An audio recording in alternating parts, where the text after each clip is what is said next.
my name is Asha Sampath and welcome to this new edition of Business Africa, your magazine dedicated to the continent's business and economic news. As usual, you can win $150 in our Business Africa game. More details later, but first, today's top stories. In Cameroon, women juggle with training, creation of business and representation of their fellow citizens. Every woman today must seek her share of the money. Find her money share, not stay at home. Craze for organic farming in Nairobi, the capital of Kenya, is riding the wave of urban agriculture.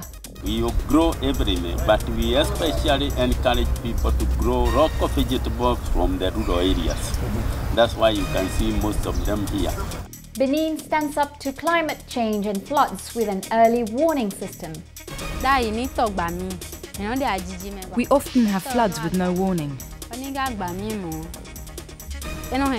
Our crops are destroyed and many children are killed.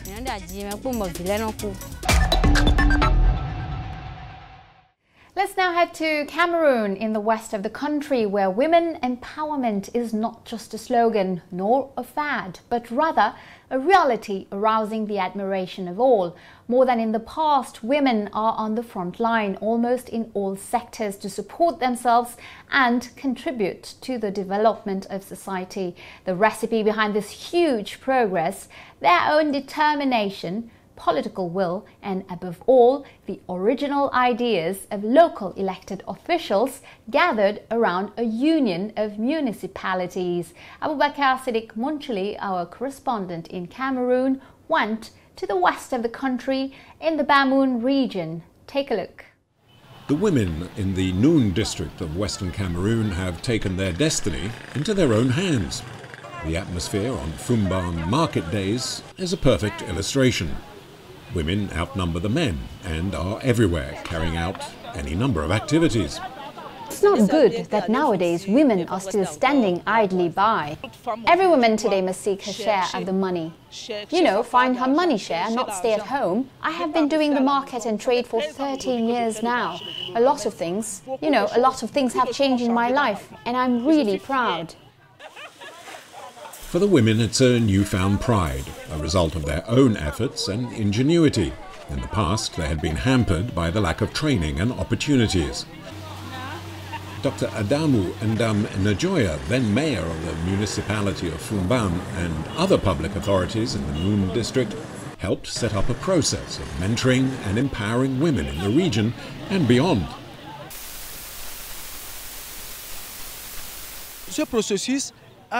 This process was done in partnership with the African School of Ethics, which is one of Dr. Adamu Ndam Najoya's organizations.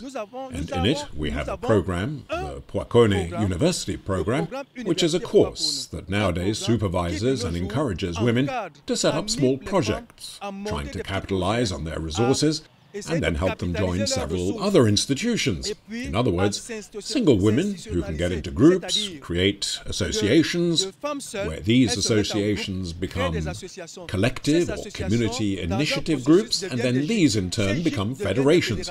And finally, these federations gave birth to Poakone federations that exist nowadays. Formed into federations, the various groups are built around mutual aid and solidarity and are now almost everywhere throughout the department. Each has at least 100 members. The association has made me as you see, because at home my children live well. I don't expect anything from anyone. I stand on my own feet.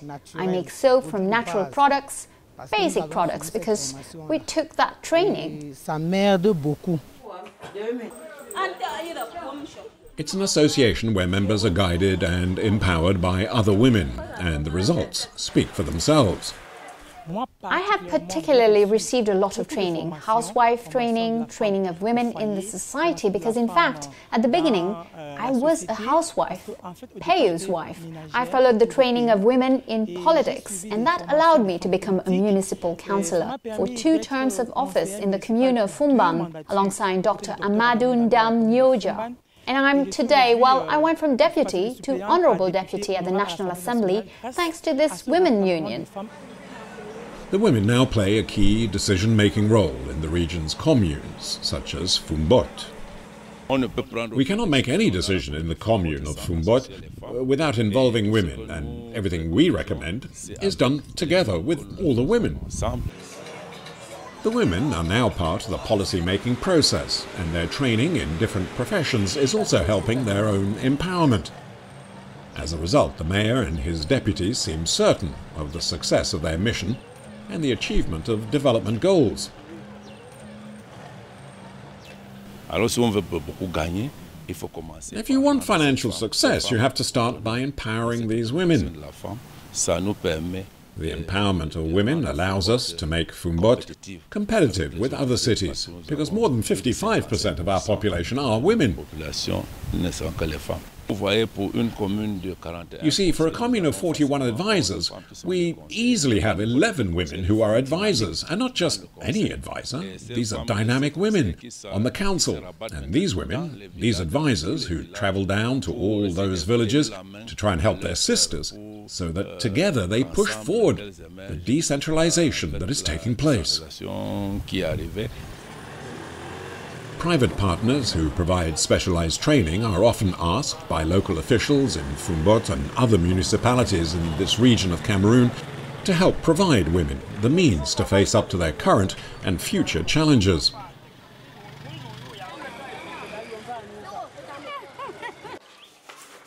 Nous avons reçu 20 femmes. We had 20 women who were recommended to us by the town of Fumbo. With these women, we work almost every day of the week. We have a training program that spans 3 different streams. We have a first sector, which is culinary art. In the culinary art, we have gastronomy, we have agri-food processing. This one is a common core. The purpose for these learners is to bring them the knowledge so that they are able to use this knowledge to be financially independent. Such initiatives have helped improve the lives of women in the country in recent years, even if many inequalities still remain. Political will, the efforts of women themselves and groups such as the Noon Communes Union will be decisive in advancing female empowerment throughout Cameroon.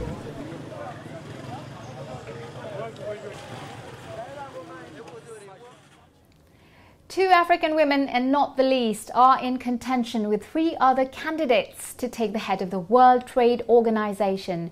Amina Mohammed, Minister of Sport and Culture of Kenya, and an excellent connoisseur of the organization. She finds herself competing against Nigerian Ngozi Okonjo-Iweala, a development economist and former finance minister. The nomination process is now entering in its final phase.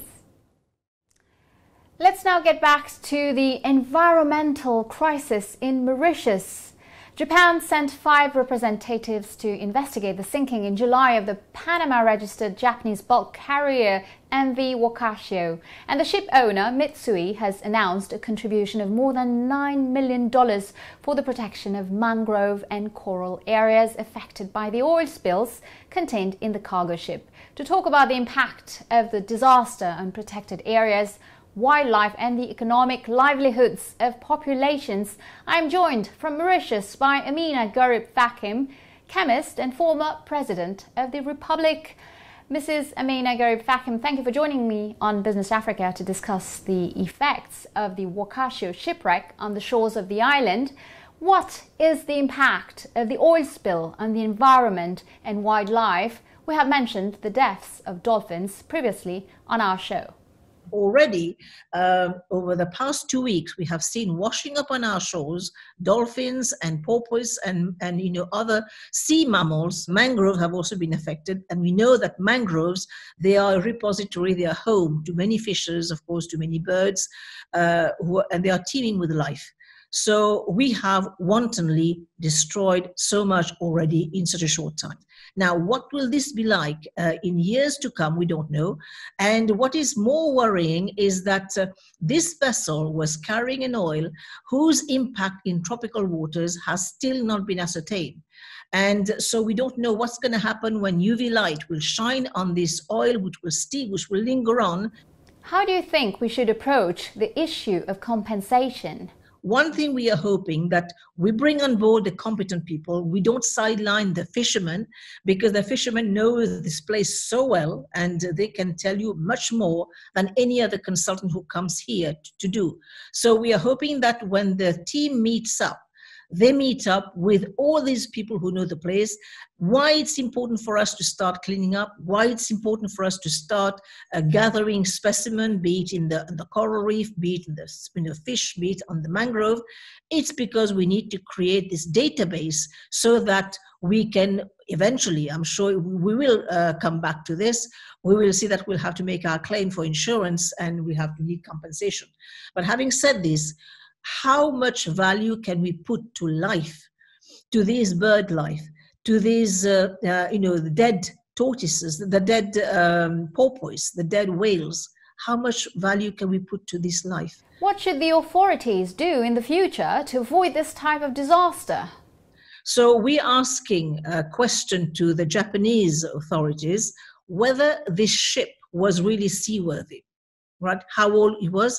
The regulators, because Panama, the institution in Panama that registered this ship, they have a responsibility about this because they need to be able to test whether this ship is really seaworthy and can do these long trips.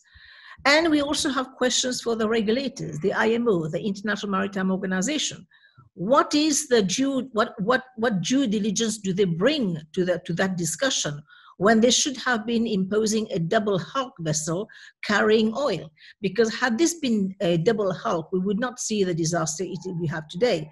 So we know that as a country, we are a very small country, we have in front of us very big operators, very big muscle, of course, in front of us. And these are people who have a lot of clout internationally. Thank you, Amina Gharib Fakim. 59%, this is the percentage of rural people in sub-Saharan Africa, a figure that has declined significantly since the 60s when they were over 85%. More and more Africans are migrating to the cities and some have decided to take their ancestral know-how with them to cultivate the land. The result, urban farms like here in Nairobi. Peter Wakaba want to meet those who cultivate right in the middle of the concrete jungle. According to World Bank data, 70% of the world's poor live in rural areas, with agriculture being the main source of income and employment. With the increasing trend of rural-urban migration, it is only just emerging that quite a large number of them are taking farming with them from the village to the city, creating a new trend that is urban farming. It is in this grey urban jungle that we encounter Francis Wachira, an urban farmer who, like his crops, makes a living surrounded by concrete. If he's not busy training the next batch of young Kenyan farmers, he's kept engaged tending his crops. We grow everything, but we especially encourage people to grow rock vegetables from the rural areas. That's why you can see most of them here. And we also have some herbs, very important for our bodies. And we also have some maize here. We have sugarcane, as you can see the guys eating them. We all have all different types of vegetables. I remember 3 years ago, some guys came from US and they were trying to count the different plant that I have in my farm. And they were 100, so they stopped. Francis has been looking after his vegetable garden for the last 10 years. Over that time, growing a steady clientele for his vegetables and herbs, most of whom are his neighbors.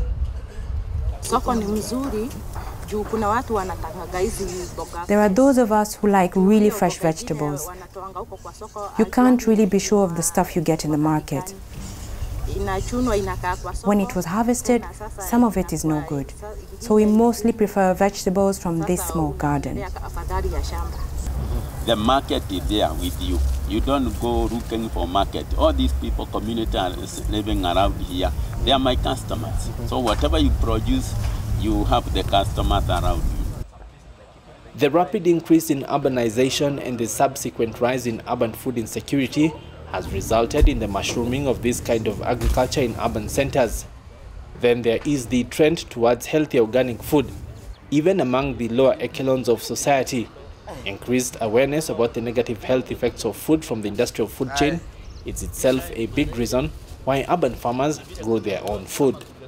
We like these greens because we plant them ourselves. No chemical fertilizer, just organic manure from chickens and rabbits. The rest is not as tasty and easy to cook. This is organic, those others have chemical and industrial dirt. His small urban farm has made Francis famous, with interest from far and wide, including a young generation of students all eager to learn and replicate his success. Farming is a business and it can give you money. With other business, it can give you any variety that you need.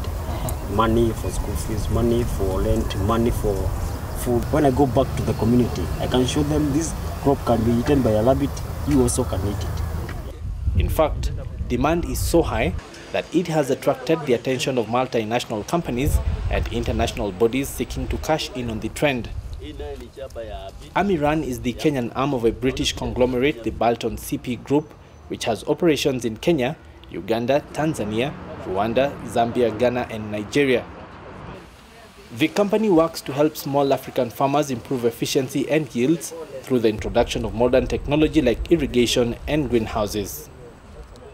Amiran Farmer Kit here is a concept that we developed with our team in Kenya in order to improve the livelihood and the capacity building for the people of Africa, not only Kenya. In it, we include the 3 pillars for success that are missing right now in Kenya. We are including, first of all, the knowledge by giving training to the farmer when they buy the kit. We are giving the do-how, which is the coaching how to grow with agricultural support, if it's online or with a growing guide and with agronomists on the ground. This is the do-how. And we are giving also the farmer, we are giving the high quality inputs. Apart from its success in supporting horticulture in Kenya, the company has had significant impact on small-scale farming in the country, especially in the peri-urban setting, even receiving 2 awards for contributions to the attainment of the Millennium Development Goals. It brought us in Kenya in 2013 and 2012 the Champion of the Year award for the Millennium Development Goals that is influencing all the sectors. It influences even, for instance, eradication poverty, hunger in remote places. It has on motherly care and child mortality that have better nutrition. So you don't even think what is the greenhouse and child mortality, but it has better nutrition. It is a fact that for many of the urban farmers, especially the youth, innovation and the utilization of technologies such as these are the only ways to attract them and transition them from subsistence farming to farming as a business, especially with their proximity to the ready and willing urban market. I'm looking forward to having a big company, but not only that.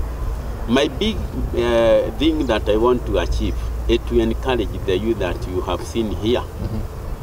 If I can change Kenyan, their mind, their way of thinking, because when people come here, we tell them, we don't train you anything. We just change your way of thinking and your way of doing things. If I can achieve that within 2 or 3 years, I'll be a comfortable guy. Because I know I will not grow old if I can see somebody also growing. Because as I told you, whichever way I'm going, I don't want to go alone. I want to go with my community. It is a dream that still has ample room to grow, especially with his project still very small, and with many other African countries still to become food secure, even in the urban setting. The example set by these Kenyans is one that should and can be emulated in other cities around the African continent.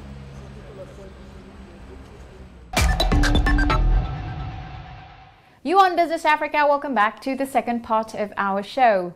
You might have heard about the COVAX, which is the global allocation system for the future vaccine against the coronavirus. This Friday, the phase of the first financial contributions for the participating countries ends. 172 countries are committed to this initiative, which is based on self-financing of vaccine purchases by rich countries and an aid mechanism for low-income countries. 40 African states will benefit from this pooling.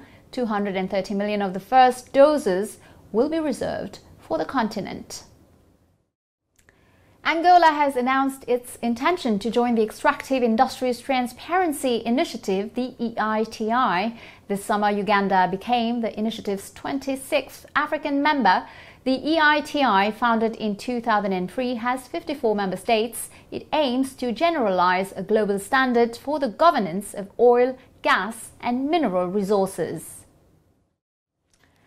Since the beginning of the month, the borders of South Africa have been opened again to visitors. 6 months ago, the country severely affected by the COVID-19 pandemic, with severe economic impact, imposed very strict lockdown measures. The government now wants to turn the tide and has announced that it is paying full attention to rescuing the national airline South African Airlines, which is on the brink of bankruptcy. We're now heading to the vast coastal plain of Benin, where the population has always lived from aquaculture and agriculture. But climate change has altered the situation with devastating floods. In 2010, the country has decided to tackle the threat head-on with a functioning warning system, as Lorraine Rimondi found out in this report filmed in the south of Benin. Most people in Benin live in the south of the country, in major cities such as Cotonou, the economic capital, and Porto Novo, the administrative capital. There is also a vast coastal plain with a network of rivers including the Niger and the Weme. Villagers here have always made a living from fishing and agriculture. However, in recent years, this fertile environment has been increasingly under threat. No one can forget the tragic floods of 2010 that left 46 people dead and 680,000 homeless. Benin is paying the price for climate change, with devastation caused by heavy rain and rivers bursting their banks, as in the village of Agueguez, in the low-lying areas of the Weme Valley.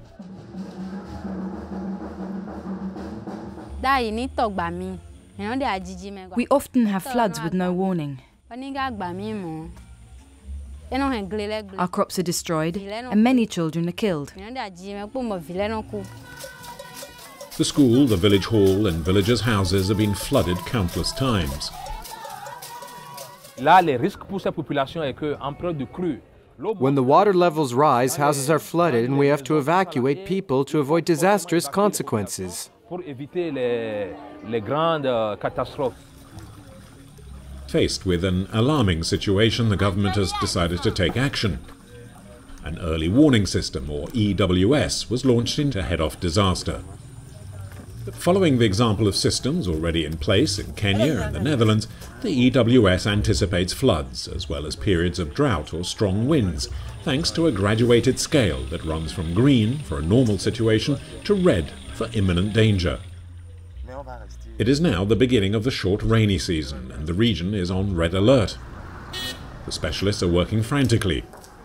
The situation is potentially dangerous for the inhabitants of 12 communities.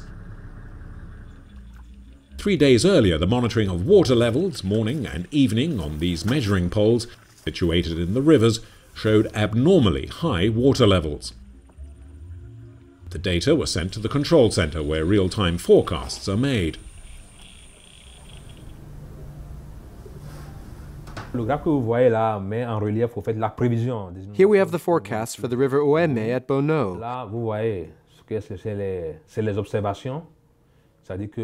And the measurements we received from the monitors in Bono.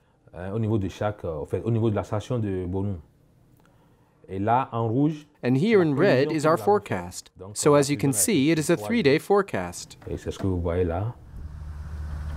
If the final alert is issued, local mayors will make sure homes along riverbanks are evacuated and the inhabitants moved to safety. This red alert warns us that the water levels have risen and the river has burst its banks and started to flood people's homes. We contacted the National Civil Defense Agency responsible for crisis management in Benin. They have contingency plans and take the necessary measures. They know what needs to be done. Climate change can be life-threatening, but also has major economic consequences. 2010 floods resulted in an estimated $256 million worth of damage and loss of revenue. There is, of course, a price to pay for local inhabitants, as with the Niger River flood. When the river breaks its banks, we cannot control the floodwater, and it washes away crops as well as homes, causing havoc for the people in the area. We had invested heavily to make it possible to grow cash crops in the valley, so you can imagine the losses incurred.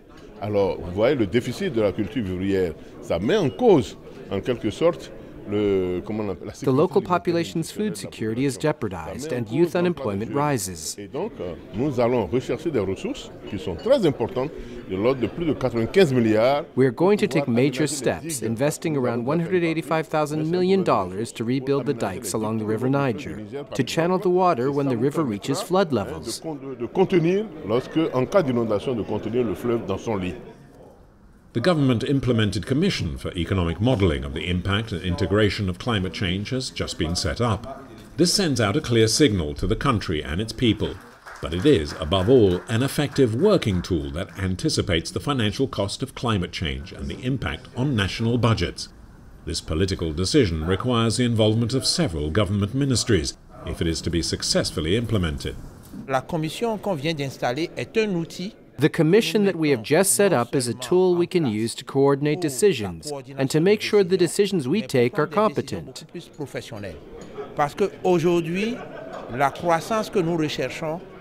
We are not interested in erratic spurts of growth. We need lasting, sustainable growth. And if you want stability, you have to factor in coping with climate change. Benin is one of 11 African countries to benefit from the UNDP-backed early warning system. The country's long-term goal is to work in collaboration with its West African neighbours. Benin is something of a pioneer in Africa and beyond, a testimony to the political will to take its future into its own hands. We need to anticipate. Rather than waiting for humanitarian aid, we should be evaluating risks in a professional manner and integrating the information in our budget forecasts. It's now time to reward our loyal viewers of Business Africa. It's up to you to answer to the following questions. If you're drawn among those who have given the correct answers, you will win $150. This is game number 534. So listen carefully to the two questions that follow, and good luck. First question. What does Francis Wachira, a Kenyan farmer, cultivate? Almost everything. Fruits, vegetables. Second question. Where does most of the Beninese population live? North of Benin, south of Benin, or central Benin? You know the answers. You can participate now by going to our Facebook page. Answer the questions, fill out your form, and good luck. And of course, don't forget to include your contact details, name, address, telephone, email, and the number of the game you are entering with your answers, of course. This is game number 534. The winner will receive $150 as our winner this week. Congratulations! You gave the correct answers to our game number 527. Here are the details. First question. Where is the OAPI headquarters located? Answer, in Yaoundé. Second question. What does Vlisco produce? Answer, the wax fabric.